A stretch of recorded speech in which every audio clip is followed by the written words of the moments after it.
The muddy road that cut through the low prairie had been churned to ruin by weeks of wagon, wheels and hooves, and Silas Crow guided his tired bay horse carefully, knowing one wrong step could snap a leg and end what little he had left. His coat was patched twice at the elbows, his boots split at the seams, and the land deed folded in his pocket felt more like a burden than hope. The ranch he was riding toward, if it could even be called, that sat on unforgiving ground west of Red Willow Creek, soil too stubborn for crops and winters too cruel for weak men.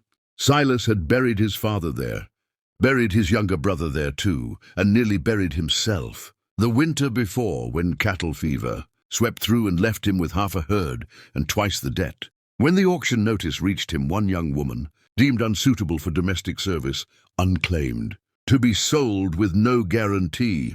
He told himself he was only buying labor. Someone to cook beans, mend shirts, keep the house from collapsing into dust while he worked the land.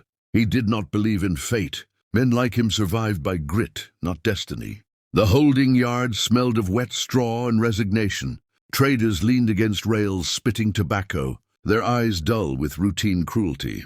And there she stood, barefoot in the mud, wrists raw from rope burns, chin lifted not in defiance, but in something older and quieter. Her name was spoken once, almost as an afterthought. Ilara Voss. Too wild for any man, someone muttered. Silas saw her shoulders, strong, straight, and the way she shifted her weight like a rider even without a saddle. When her eyes met his, there was no pleading in them, only a steady, measuring calm. The hammer fell, coin exchanged hands, and Silas Crow rode away. With the girl the world had already decided was broken. They traveled slowly, the wagon sinking deep into the mud where rainwater pooled like dark mirrors, and Ilara walked beside the horse without complaint, keeping pace even when the road narrowed into ruts. She did not ask questions.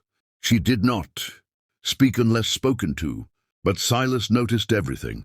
The way she calmed the horse with a soft hum when thunder rolled, the way she studied the sky before dusk, the way her hands instinctively reached for reins that weren't there. At the ranch, the house leaned like an old man, refusing to lie down. Boards warped, roof patched with scavenged tin. Silas showed her where the well was, where the stove leaked smoke, where the cattle grazed beyond the split-rail fence. "You work," he said, voice rough.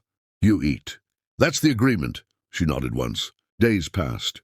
Ilara rose before dawn, hauling water, scrubbing floors. But when Silas saddled his horse, she watched with a hunger she never tried to hide. One evening, when a heifer broke free and bolted toward the creek, Silas cursed under his breath until he saw Ilara already running, barefoot through thorns and muck, cutting the animal off with nothing but instinct and grit.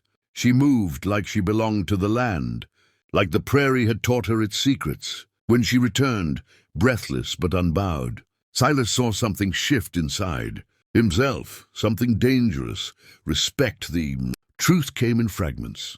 Ilara had been born on a trail wagon to a horsebreaker named Matthias Voss, raised among dust and rains, taught to ride before she could read. After her parents died of fever, she was passed from homestead to homestead, her skill feared more than valued. Men tried to tame her spirit instead of listening to it.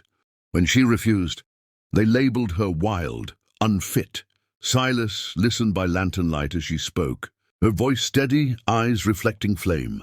Outside, rain battered the roof, the road beyond the ranch dissolving back into mud. Silas realized then that he had not bought a servant. He had brought home a force he barely understood. And for the first time in years, the ranch did not feel like a grave. Winter came early, dragging frost across the plains like a blade. And with it came men who smelled opportunity in Silas Crow's weakness. A cattle broker named Harrow Finch rode in with offers sharp as knives. Buy the land cheap, buy the herd cheaper. Silas refused. Finch's eyes drifted to Ilara, watching her saddle a horse no one else could ride. "She's wasted here," Finch said with a smile that never reached his eyes. That night, Silas lay awake, listening to the wind claw at the walls, knowing debt and danger were circling. At dawn, he found Ilara already mounted, practicing bareback in the frost, guiding the horse with nothing but knees and breath. The sight struck him like revelation. She was not meant to be hidden in kitchens or sold in yards. She was born for the open stretch of land beside a man who would ride with her. Not ahead of her, trouble came hard and fast.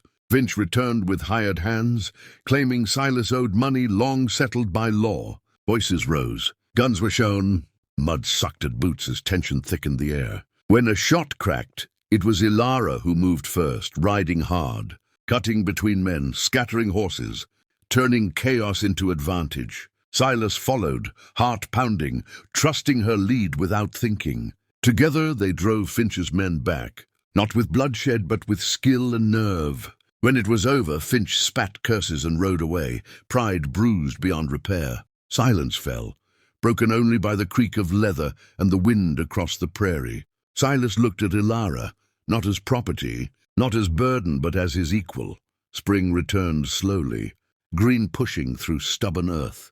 The road to the ranch remained muddy, rutted, imperfect, but it no longer felt like a trap. Ilara rode beside Silas now, her laughter rare but real, her presence steady as the horizon.